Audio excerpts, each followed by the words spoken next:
नमस्ते दोस्तों, आप सुन रहे हैं हमारे पॉडकास्ट का एक नया एपिसोड। आज का विषय थोड़ा गंभीर है और थोड़ा चिंताजनक भी। आज हम बात करने वाले हैं 2026 में शुरू हुए उस युद्ध की जिसने पूरी दुनिया को हिलाकर रख दिया है। 28 फरवरी 2026, ये तारीख शायद इतिहास की किताबों में हमेशा के लिए दर्ज हो जाएगी। इसी दिन अमेरिका और इजराइल ने मिलकर ईरान के सैन्य और परमाणु ठिकानों पर एक बड़ा हमला किया। इस हमले के बाद जो घटनाएं शुरू हुईं, उन्होंने पूरे मध्य पूर्व और वैश्विक राजनीति को एक नई दिशा दे दी। आज के इस एपिसोड में हम इस पूरे संघर्ष को शुरुआत से लेकर संभावित परिणाम तक समझने की कोशिश करेंगे। चलिए शुरू करते हैं। सबसे पहले समझते हैं कि असल में हुआ क्या। 28 फरवरी 2026 की सुबह अमेरिका और इजराइल ने मिलकर ईरान के कई सैन्य और परमाणु ठिकानों पर कोऑर्डिनेटेड हवाई हमले किए। इन हमलों को कुछ रिपोर्टों में ऑपरेशन एपिक फ्यूरी के नाम से बताया गया। हमलों का मुख्य उद्देश्य ईरान के सैन्य ढांचे और उसके परमाणु कार्यक्रम को कमजोर करना बताया गया। इन हमलों के दौरान ईरान की शीर्ष नेतृत्व संरचना को भी निशाना बनाया गया। कई रिपोर्टों में ये दावा किया गया कि ईरान के सर्वोच्च नेता अली खामेनेई और कई वरिष्ठ सैन्य अधिकारी इन हमलों में मारे गए।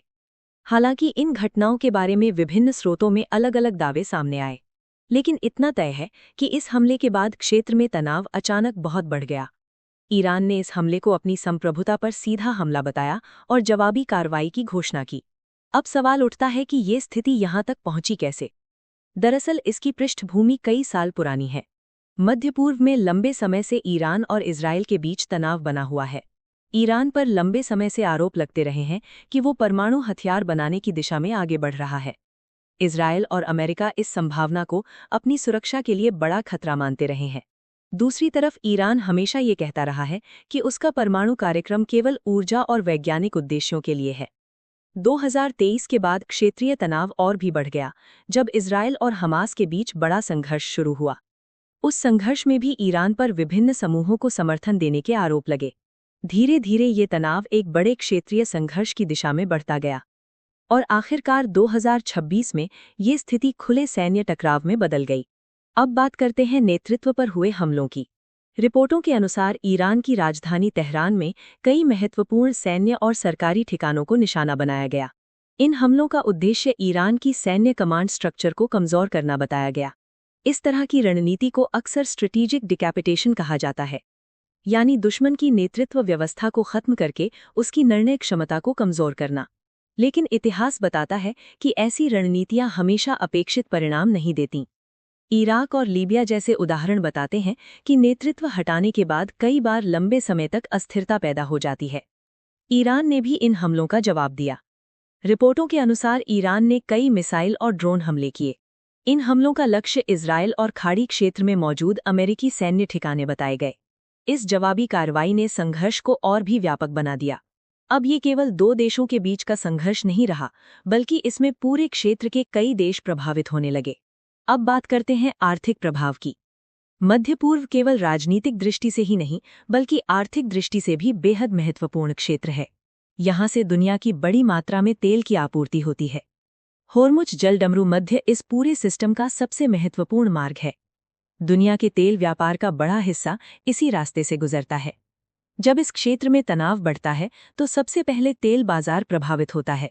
तेल की कीमतों में तेज उतार चढ़ाव शुरू हो जाता है। इसका असर पूरी दुनिया की अर्थव्यवस्था पर पड़ता है। ईंधन महंगा होता है, परिवहन महंगा होता है और अंततः रोजमर्रा की चीजों की कीमतें भी बढ़ने लगती हैं। संघर्ष का एक और मोर्चा लेबनान में भी देखने को मिला। इजराइल और हिजबुल्लाह के बीच तनाव फिर से बढ़ गया। दक्षिणी लेबनान में कई सैन्य झड़पों की खबरें सामने आईं। इससे क्षेत्रीय संघर्ष का दायरा और बढ़ गया। हजारों लोग प्रभावित हुए और बड़ी संख्या में लोगों को अपने घर छोड़ने पड़े। अब देखते हैं कि दुनिया की प्रतिक्रिया क्या रही। अमेरिका और उसके सहयोगी देशों ने इन हमलों को सुरक्षा के दृष्टिकोण से आवश्यक कदम बताया। दूसरी ओर कई देशों ने इसे क्षेत्रीय स्थिरता के लिए खतरनाक बताया। रूस और चीन जैसे देशों ने इस संघर्ष पर चिंता जताई और संयम बरतने की अपील की। संयुक्त राष्ट्र ने भी सभी पक्षों से तनाव कम करने और बातचीत का रास्ता अपनाने की अपील की। अब सबसे महत्वपूर्ण सवाल है, आगे क्या हो सकता है। विशेषज्ञों का मानना है कि यदि ये संघर्ष लंबा चला तो इसके गंभीर वैश्विक प्रभाव हो सकते हैं। ऊर्जा बाजार अस्थिर हो सकते हैं। क्षेत्रीय सुरक्षा खतरे में पड़ सकती है और मानवीय संकट भी बढ़ सकता है। इसीलिए कई देश अब कूटनीतिक समाधान की तलाश में लगे हैं। दोस्तों, आज के एपिसोड में हमने 2026 के इस संघर्ष के कई पहलुओं को समझने की कोशिश की। ये केवल एक सैन्य टकराव नहीं है, ये राजनीति, अर्थव्यवस्था और वैश्विक सुरक्षा से जुड़ा एक जटिल संकट है।